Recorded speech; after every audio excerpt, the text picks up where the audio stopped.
नागपुर में बढ़ते वाहन चोरी के मामलों पर नकेल कसते हुए पुलिस ने एक शातिर अपराधी को दबोचने में बड़ी सफलता हासिल की है। आरोपी के पास से न केवल चोरी की गाड़ियां बल्कि सेंधमारी का सामान भी बरामद हुआ है।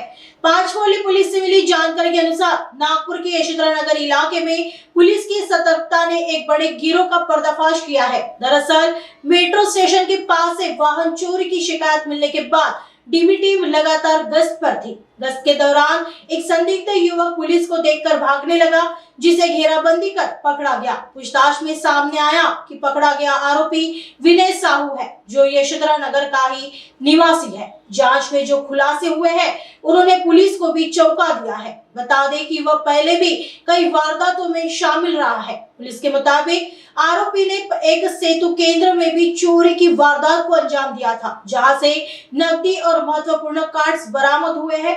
आरोपी के पास से 6 चोरी के वाहन बरामद किए गए हैं। जब्त किए गए कुल माल की कीमत लगभग 3,30,000 रुपए आंकी गई है। आगे की जांच पाचपौली पुलिस कर रही है। बरोबर आहे। गुरु नानक लॉनच्या बाजूला मेट्रो स्टेशन आहे, त्या ठिकाणी गाडी ठेवून फिर्यादी गेला होता। चोरी गेल्याची परत माहिती दिली पोलीस स्टेशनला। त्याच्यावरून ते मागावर होते डीबी पथक। तिथे पेट्रोलिंग दरम्यान एक संशयित इसम गाडी सोडून पडून गेला। ती गाडी चोरीची निघाली। त्याच्या अनुषंगाने तो गेलेल्या माणसाचे शोध घेऊन विनय साहू राहणार मिनाकी मंगळवारी यशोधरनगर त्याला ताब्यात घेऊन विचारपूस केली असता त्यांनी यशोधरनगरची गाडी कपिलनगर, तहसील, शांतीनगर, पाचपावली असे 6 वाहन आणि एक सेतूचं घरफोडी केलेली आहे। तिथले काही पैसे आणि तिथले जे कार्ड्स आहेत ते रिकव्हर करण्यात यश मिळालेलं आहे डीबी पथकाला।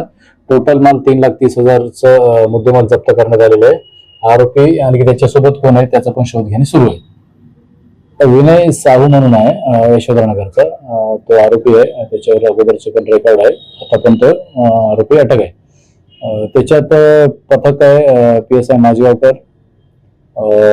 रविंद्र राऊत, मुकेश यादव, युनुस शेख, पाल, अमित ठाकूर आणि रेवतकर या डीबी पथकाने ही कारवाई केलेली आहे। बरोबर आहे। मान्य न्यायालयातून आरोपी अटक करूनच त्याला एक दिवस PCR घेण्यात आला। PCR दरम्यान पण आणखी काही गुन्हे उघडकीस आलेले आहे आणि त्याच्यानंतर एक आरोपी जो आहे ते सोबतचा तो जर मिळाल्यास आणखी काही गुन्हे उघडकीस येतील।